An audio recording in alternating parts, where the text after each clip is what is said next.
Good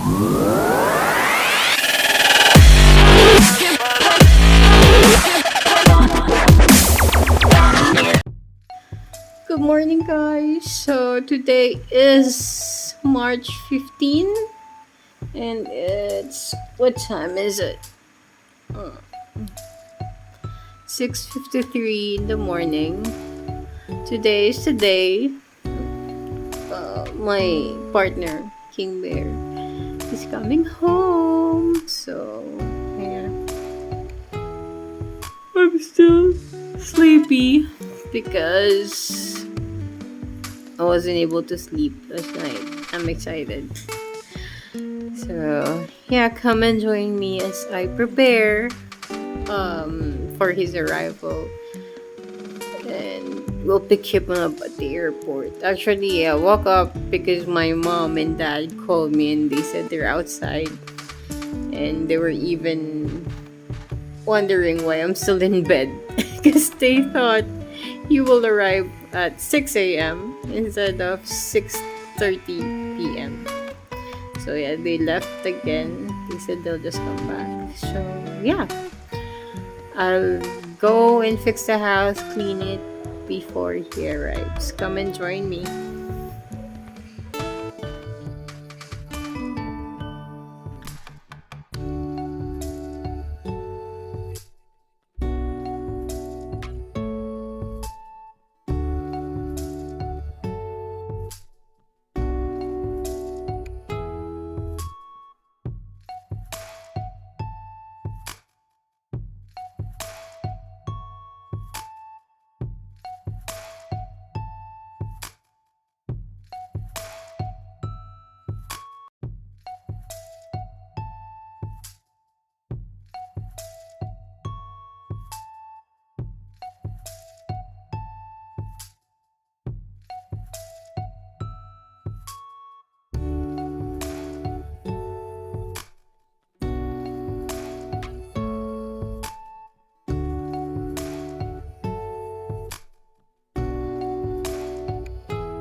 What's up, guys? My name is Lay Morningstar, and here is my hubby, King Bear. Finally, he's home, and yeah, we're going to share to you guys the process or the challenges he went through just to get home in the Philippines.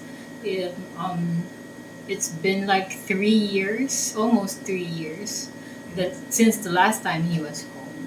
So yeah, he'll be talking about it. Go love. Hello, everyone. Thank you for joining us. It's good to finally be home and see my wife. As Lane Morningstar has stated, it's taken me 3 years to get home. I'm King Bear. I'm the person who does the writing content of our videos, in which Lay does the formalization and making the video content for the videos which we make. And we thank you very much for joining us, and we thank all our subscribers and those people who or wish to subscribe and watch our videos. The process for flying back into the Philippines, wow, it's very daunting. I was in Western Australia. I've been in Western Australia in various countries working around the world. My process in itself is I'm a HSE manager, and I'm also a security manager and advisor as well. So I work in various countries around the world, all throughout Southeast Asia, Australasia, India, Mongolia, um, Singapore, various areas. You can find me in various areas. And I spent 6 years up in Malaysia and that due to my work. So unfortunately for us, my work takes me away quite a bit of time. However, there was a time where I was on a good rotation where I could be gone for only a month or two, and then I could come home and spend a couple of weeks with Lay, and then have to fly back out, which makes it quite difficult. But because of my military background, it's given me the aspect as we treat it as if I'm just on deployment. I spent 5 years with the U.S. Marine Corps. So getting to the aspect of traveling, Western Australia had our borders closed for a very, very long time. One of the positions in which I took, I had to give up my rotations because I couldn't leave out of the state, let alone the country. I was stuck there for a couple of years. So I had to take positions in which were less stressful due to the type of work that I do. My work is a very stressful job. And I took a position that was less stressful, and it was supposed to last me for a couple of months, and then I was due to come home, and then found out that I couldn't come home. So it was quite daunting to have to explain to my wife that after she waited for me for 2 years that I wouldn't be able to return for another year because our borders were not open. And that means that not only could I not come home to the Philippines, it meant that I couldn't even go to another state within Australia. If I left Western Australia for a job, I could possibly be stuck outside of the state in which I was living in. The difficulties that I had, if you are coming to the Philippines, with the COVID rules and that, you must do a lot of research. And even though I had researched in that, it had created a lot of issues for me when I arrived here. I had to research the rules for leaving the country which I was in. I had to research the rules for transit countries that I was going to. I had to research the country that I was arriving in. And all the rules are different for all the countries. I had to not only do rat tests, I had to do PRC tests. The hard part with the PRC test was being able to find an available place to do a PRC test. And the cost of PRC tests within Western Australia is different for national PRC and international PRC. The cost was actually a lot higher. Then it was about, which was hard for me because I was traveling in to the country to meet the 48-hour requirement due to the fact that the PRC centers within Western Australia are not open 24/7. So there were days that they weren't open, and it meant that I was borderline on meeting a 48-hour requirement. And then there was one small thing that I had made a mistake and forgot with all the research that I had done and all the notation that I had taken, is I forgot to get a Philippines One Pass. A Philippines One Pass is a health pass which allows you to get into the country. When you arrive, there's military quarantine officers that meet you the moment you get off the plane in the Philippines. And without that, it took me more than an hour to have that documentation, have it produced, get the app, load the app onto my phone, and then place all that information in. The information that you need to place in that, you will need to have information documenting from a medical facility what shots you have, when you had those shots, and the locations of those shots with the times that they were taken. Now you've got to remember, I also researched that I needed an international COVID certificate with all that information. It was not good enough to get into the Philippines. But they used that information because it had all my medical history on it as well. Another thing that you may require, depending on the country that you're from, is you need COVID insurance. COVID insurance for 2 months in Western Australia cost me more than car insurance would cost me for a year, and that is only for 2 months. So the requirement is more than $30,000 worth of COVID insurance. US dollars in order to enter the Philippines. That was another requirement that I had to have as well. So as you can see, that when you've been traveling for, I've been traveling for about 15 hours with layovers and things like that, three different aircraft, three different rules for the three different countries. Just leaving Western Australia itself was a bit of an issue. Arriving in Singapore was a little bit smoother than that as well, because when I left Western Australia, all my documentation was notarized before they allowed me to even purchase a ticket to get onto the plane. So I had to find what airline was flying out of Western Australia due to the aspect that not all airlines are just flying anywhere. As I said previously, just to digress quickly, I've worked all over the world. I have traveled all over the world, land, air, and sea, and I have never had the issues that I have had to try to arrive back home that I had this time. So things seemed like they were going smoothly, and as I said, I had forgotten to download the One Pass, and that was a major headache. Going through the various areas that I had to go through in that as well. Then as well, you need to explain to immigration when you arrive in the Philippines and that as well, why it is that you're coming into the country as well, which was another thing that you have to go through. Because I am vaccinated and my vaccination aspects, you get a stamp that is placed on your boarding pass. Do not lose that boarding pass and do not put it away. I must have gone through 20 different checkpoints checking the stamp on my boarding pass, including immigration, and two checkpoints that were only 20 meters apart. One guard could see the other guard check my quarantine pass, but he still stopped me before allowing me to leave the airport. That's how stringent it is to travel now. So it's quite a stressful event after being jet lagged and traveling through various countries. And it's dependent upon where you're coming from as well. They will look at where you're coming from through the transit lanes. So if you're coming from certain countries, Singapore will not allow everyone to come through its transit lanes. I come from a country that they have decided that we're now allowed to come in and transit through as well. But there would have been different requirements for me to stay in Singapore, should I have wanted to stay there for a day or two to try to relieve the jet lag and then continue on my trip to the Philippines as well.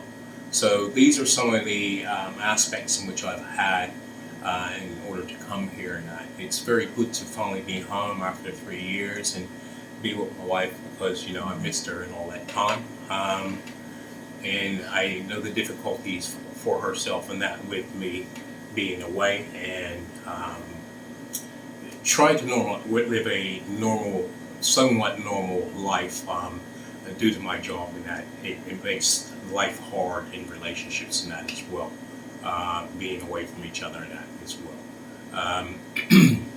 Unfortunately for myself, I've become accustomed to it after so many years in the military and that, and all the jobs that I've done after I had exited the military over the last 35 years. And being in a senior management role, it requires me to travel in various places around the world and that as well, which puts a lot of dilemmas for people who do not have a strong bond and relationship and have the trust aspects within their relationships as well. So yes, that's pretty much the things that you will have to require to do. I will say this: do your research. And even though you do your research, as I said, if you make one mistake, which I made, which was that One Pass app, you need that on your phone. And when you have that on your phone, do not close it. Make sure that you save it or screenshot it and have the screenshot available, because they would check your boarding pass as well as check your One Pass as well. And they will not accept the international documentation. I found that out too. The country I was in, I spoke to quote unquote professionals, and travel agents, and they said, no, this is all you require, and that in itself in Australia was not an easy task to get either. It was easy for me to get my national vaccination certification, but my international vaccination certification, I had to do a lot of research and work in order to find out where to get that as well, and get that information and carry it with me as well. So yeah, it's quite daunting. All the documentation you have to carry and keep it on the line, and then the stresses of, have I lost anything? I've lost paperwork. Now you're in this line. Now you're that line. And it just goes on and on and on. And then it's the frustrations of the people that are getting off the plane, just want to get off the plane and go see their loved ones and things like that. Not happening. They are stopping everybody coming into the country. And not only are they stopping everybody into the country, then you have people trying to push in and that because they need to go, they're in a hurry, they need to do this, they need to do that. And it cuts off the people, which I'm very grateful to the people of the Philippines that I met at the airport were brilliant people. One of the doctors and one of the flight attendants did whatever they can to give me assistance and try to make the transition a little bit more comfortable. Because one of the doctors said to me, I know this is a stressful situation, but I'm going to try to help you get through this. And there was a lady there that was brilliant to try to help me get the one pass onto my phone, and she talked me through it and helped me put the information required in that as well. So you'll need to have where you're staying, how long you're staying there, and that as well, all that information. It's really worth doing your research. So I'm glad that I could share this with you so that you may not have to go through the stressors in which I had gone through getting home and that as well. How long did you stay in the immigration upon arrival? They held me, it was actually more than an hour. Mm. They held me in quarantine off the plane, directly off the plane. They held me in quarantine for just over an hour. And then I had issues with immigration, which I normally don't have. Immigration held me for about another half hour, 45 minutes as well, even though all my documentation is there. And I have come in and out of this country since 1981. I've worked in this country as well in 1981, back with the military days, training military personnel. So, and all my records stand. As soon as she brought it up on the computer, she could see how often I had been coming and going through the Philippines and that as well. And in the Philippines in itself, for those who don't know, there's a couple thousand islands here, and I've seen a lot of them. There's a record of everywhere I've been, everything that I've done. I have no criminal records and things like that in various countries. Now I'm cleared by Interpol. I had major issues. So just to make you aware of it and not put you off of it, it's a shame that we've gotten to this point and stage where things are at these days. But this is the cost that, people are living these days should you wish to travel again. Hopefully tourism will open up again and what have you, and I understand the health concerns. So that's the story for myself and what I've gone through and what it took to finally get home. As you can see, I've been in the house and stuck in quarantine, even though I'm fully vaccinated, and I'm PRC test. If I show any symptoms whatsoever, I must contact the barangay or the neighborhood quarantine officers and that as well, to inform them if I'm showing any symptoms and that over the next 7 days and that. And then when you travel through every airport, you must be wearing a mask. I will say this, if you are traveling through Singapore, make sure you have an empty water bottle, because you cannot get regular drinking water and just bend over and drink water. You can only access through water bottles to drink water. As well, and a lot of the shops were not open, so there weren't even places. I came back pretty dehydrated. There weren't even places for me to even buy water to drink.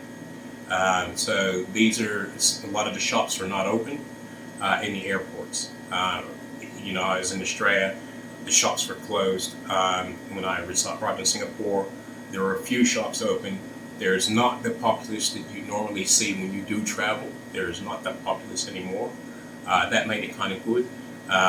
You weren't packed on like a cattle cart on airplanes and that as well. So that was the only variance as well, that there weren't many people traveling. So on each of the planes, of the three planes that I was on, I had a row of seats to myself. And everybody on the plane had a row of seats to themselves in that as well. So you could travel quite comfortably in that as well. Yeah, that's pretty much what I had to go through in order to get here. Mm. Yeah. Yeah. That's why we weren't able to like record the video um, meeting him at the airport because it was my dad who waited at the waiting area to pick him up, and I was in the car at the parking lot waiting for him with our dog. So yeah, for now that's it. If you guys have questions, suggestions, or whatnot, and if you want us to go live so that we can answer your questions live, you can leave us a comment in the comment section below. And do you have anything else to say? No, we hope that you enjoy our content, and we hope to produce a lot more for you. There's a lot of writing that I do. I know my writing is very different. Lay's brilliant at producing visual content, and there are a couple of books that I've been working on as well. Thank you very much for your time. Yeah. Thank you for watching this video, and don't forget to like, share, subscribe, and hit the notification bell so that you'll get notified with our latest videos. Bye for now!